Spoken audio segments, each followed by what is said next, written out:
আসসালামু আলাইকুম। Professional Islamic YouTube channel তৈরি সিরিজের এপিসোড 2 তে আপনাকে স্বাগত। গত এপিসোডে আমি আপনাদেরকে দেখাইছি যে কিভাবে আপনারা একটা ইসলামিক চ্যানেলের জন্য একটা প্রফেশনাল লোগো তৈরি করবেন। তো আজকের ভিডিওতে আমি আপনাদেরকে দেখাবো যে কিভাবে আপনারা একটা ইসলামিক চ্যানেলের জন্য একটা প্রফেশনাল ব্যানার তৈরি করবেন।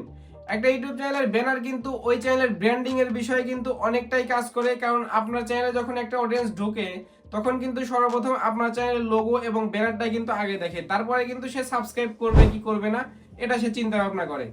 তো যার জন্য আমাদের চ্যানেলের যে ব্যানারটা আছে এটা কিন্তু অনেক গুরুত্বপূর্ণ। তো চলেন শুরু করা যাক সিরিজের দ্বিতীয় এপিসোড, যেখানে আমি আপনাদেরকে দেখাবো যে কিভাবে আপনারা আপনাদের হাতে থাকা মোবাইল ফোন দিয়ে একটা ইসলামিক চ্যানেলের জন্য একটা প্রফেশনাল মানের একটা ব্যানার তৈরি করবেন। একটা ইসলামিক চ্যানেলের ব্যানার তৈরি করার জন্য সর্বপ্রথম আমি এখানে আমার পিক্সেল ল্যাব অ্যাপটা ওপেন করে নিয়েছি। ওপেন করে নেওয়ার পরে এখানে আপনাদের নিউ টেক্সট দেখতে পারতেছেন, এখানে একটা ক্লিক করেছি। ক্লিক করার পরে উপরে ডিলিটে ক্লিক করে এটা আমি ডিলিট করে দিলাম। তো এবার আমি এখানে উপরে থ্রি ডটে ক্লিক করলাম। ক্লিক করার পরে এখানে দেখতে পাচ্ছেন ইমেজ সাইজ নামে একটা অপশন আছে, এখানে ক্লিক করলাম। ক্লিক করার পরে এখানে প্রিসেটে এখানে ক্লিক করার পরে এখানে ইউটিউব চ্যানেল ব্যানার নামে যে অপশনটা আছে এটা এখানে দিয়ে দিলাম। এবার এখানে দেখতে পাচ্ছেন 2560 × 1440, এখানে কিন্তু ইউটিউবের ব্যানারের সাইজ চলে আসছে। এবার এটা ওকে করে দিলাম।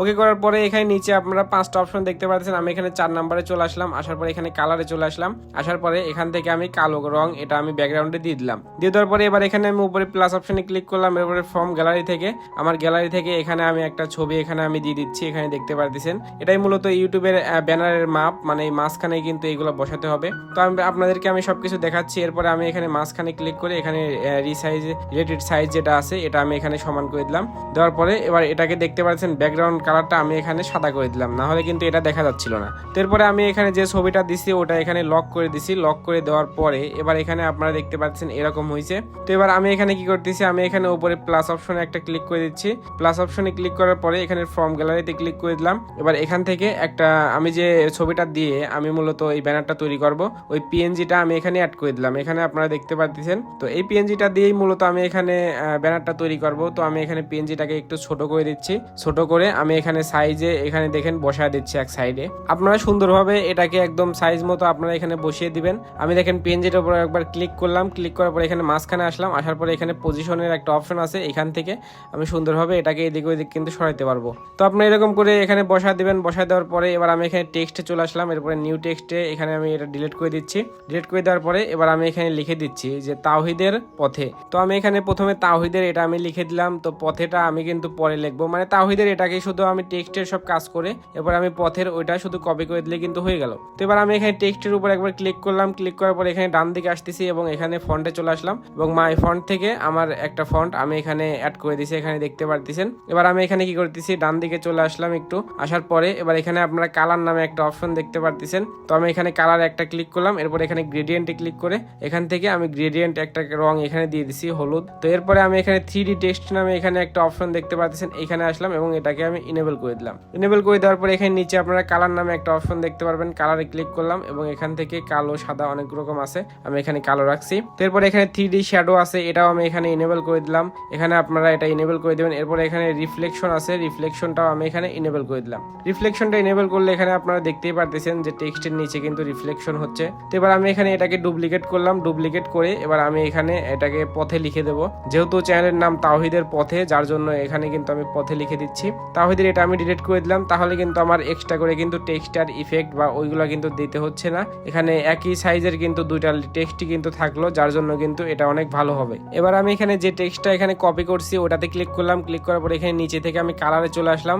কালারে আসার পরে এখান থেকে আমি কালারটা এখানে চেঞ্জ করে দিচ্ছি, আকাশি এবং সাদা, এটার মধ্যে আমি এটা কালারটা দিয়ে দিলাম। দেওয়ার পরে এবার আমি চাচ্ছি যে এই টেক্সটটাকে আমি একটু বড় করে দেবো। তো এবার দেখেন আমি এখান থেকে টেক্সটটাকে বড় করে দিচ্ছি। তো আপনারা এটাকে সুন্দরভাবে বড় করে দিবেন এবং এইদিকে ওইদিক সরায় আপনারা সাইজ মতো আপনারা সুন্দরভাবে বসায় দিবেন। যেভাবে বসালে আপনাদের কাছে ভালো লাগে বা আপনাদের মনে হচ্ছে যে না এই জিনিসটা ঠিক আছে বা এটা দেখতে সুন্দর লাগতেছে, তো আপনারা ওই রকম করে দিবেন। আপনার নিজের কাছে যদি সুন্দর লাগে তাহলে কিন্তু অন্য আরেকজনের কাছেও জিনিসটা ভালো লাগবে। তো যার জন্য আপনারা এই জিনিসটা অবশ্যই ভালোভাবে দিবেন, কারণ এটা যদি আপনারা ভালোভাবে না দিতে পারেন তাহলে কিন্তু আপনি যত ভালো করে এডিটিং করেন এটা কিন্তু ভালো হবে না। আপনি একটা জায়গার যদি এলিমেন্ট যদি অন্য জায়গাতে বসান তাহলে কিন্তু কোনো সময় ভালো দেখাবে না। তো আমি এই দুইটাকেই দেখেন সমান করে দিচ্ছি, এটার সাইজও কিন্তু আমি একদম সমান রাখতেছি, কারণ সাইজ যদি একটার কম বেশি হয় তাহলে কিন্তু ভালো লাগবে না, যার জন্য আমি দুইটার সাইজই কিন্তু এখানে সমান রাখতেছি। এবারে পথেটাকে আমি একটু এদিক সরাই দিলাম, এরপরে তাওহীদের এটাকে আমি আরো একটু এখানে বড় করে দিচ্ছি, কারণ একটু বড় করে দিলে আমার মনে হচ্ছে যে এটা ভালো লাগবে। তো আপনারা এরকম করে দেখে দেখে আপনাদের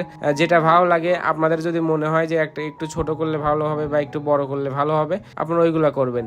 আপনারা এখানে কিন্তু একটা সাবস্ক্রাইব বাটনও কিন্তু এখানে অ্যাড করতে পারেন। তো আমি এখানে সাবস্ক্রাইব বাটন বা কোনো কিছু দেব না, কারণ যার আমার ভিডিও ভালো লাগবে সে এমনিতেই কিন্তু সাবস্ক্রাইব করবে। তো যার জন্য আমি কিন্তু এখানে কোনো এক্সট্রা সাবস্ক্রাইব বাটন দিচ্ছি না, আমি শুধু এইগুলাই শুধু দিচ্ছি। এবার এখানে আমি সর্বপ্রথম তাওহীদের যে টেক্সটটা আছে এখানে একটা ক্লিক করতেছি। এখানে ক্লিক করার পরে এখানে নিচে আপনারা সাইজ নামে একটা অপশন দেখতে পারতেছেন, সাইজে ক্লিক করে এটা আছে 68। এরপর এখানে পথে এটাতে আমি আসলাম, এরপরে সাইজে দেখেন 61 ছিল, তো আমি এটাকেও 68 করে দিলাম। দেওয়ার পরে এবার এখানে দেখতে পাচ্ছেন দুইটা টেক্সটই কিন্তু এখানে সমান আছে। এবার আমি এখানে কি করতেছি দেখেন, সর্বপ্রথম একটা টেক্সটের উপর আমি এখানে ক্লিক করলাম, ক্লিক করার পরে এটাকে আমি সুন্দরভাবে সাইজ মতো এখানে কিন্তু বসায় দিচ্ছি। এখানে রিলেটেড সাইজে আসার পরে এটাকে মাঝখানে দিলাম এবং এরপরে এটাকে কিন্তু আমি সাইডে নিয়ে আসতেছি। তো আপনারা এরকম করে আপনারা সুন্দরভাবে দুইটাকেই কিন্তু একদম মাঝখানে নিয়ে আসবেন। তো মাঝখানে নিয়ে আসার পরে এবার এখানে দেখতে পারতেছেন এটার পাশেই কিন্তু পজিশন নামে একটা অপশন আছে। তো আমি এখানে পজিশনে একটা ক্লিক করলাম, ক্লিক করার পরে এটাকে আমি একটু উপরে উঠাই দিলাম। আবার এটাকেও সেম ভাবে আমি সমানই যতটুকু ওটাকে উপরে উঠাইছি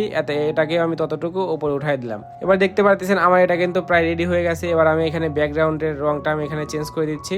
আবার এখানে নিচে থেকে 4 নাম্বারটাতে আসলাম এবং কালারে চলে আসলাম এবং এটাকে কালো করে দিলাম। তো আপনি এরকম করে আপনারা সুন্দরভাবে একটা ব্যানার ডিজাইন করে নেবেন। এবার এখানে আমি কি করব, এবার এখানে দেখতে পারতেছেন আমি চাচ্ছি যে এই ছবিটাতে একটু দিয়ে দিতে, শ্যাডো দিয়ে দিতে। তো আমি এখানে ছবিতে ক্লিক করার পর এখানে নিচে থেকে শ্যাডোতে চলে আসলাম এবং এটাকে ইনেবল করে দিলাম। তো এখান থেকে আমি সর্বপ্রথম সাদা দিয়ে দিচ্ছি, এখানে দেখতে পারতেছেন সাদাটা দেওয়ার পরে এরকম হচ্ছে। তো আমি এটাকে ব্লার রেডিয়াস এটা আমি একটু কমায় বাড়ায় দেখতেছি এবং এখান থেকে আমি অন্য কালারও দিয়ে দিতে পারি। এখানে হলুদ দিয়ে দেখি কিরকম লাগে। তো হলুদটা কিন্তু এখানে ভালোই লাগতেছে, যার জন্য আমি কিন্তু এখানে হলুদটা এখানে দিয়ে দিলাম। দেওয়ার পরে এবার আমি এখানে কি করতেছি, এখানে উপরে আপনারা দেখতে পাচ্ছেন লেয়ারের একটা অপশন আছে। তো আমি এখানে লেয়ারে একটা ক্লিক করে দিচ্ছি। লেয়ারে ক্লিক করার পরে এখান থেকে আমি সবগুলোকে লক করে দিলাম এবং লাস্টে যেটা আছে ওটাকে আমি এখানে মানে করে দিছি, হাইড করে দিছি। তো হাইড করার পরে এবার কিন্তু আমার এখানে ইউটিউবের ব্যানারটা কিন্তু এখানে তৈরি হয়ে গেছে।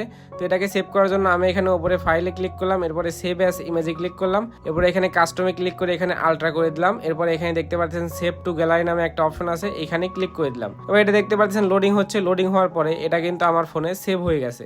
ভিউয়ার্স, আজকের ভিডিওটা এ পর্যন্তই। এর পরবর্তী ভিডিওতে আমি আপনাদেরকে দেখাবো যে কিভাবে আপনারা এই ইসলামিক চ্যানেলের ভিডিওর জন্য কিভাবে আপনারা একটা প্রফেশনাল মানের থাম্বনেল ডিজাইন করবেন।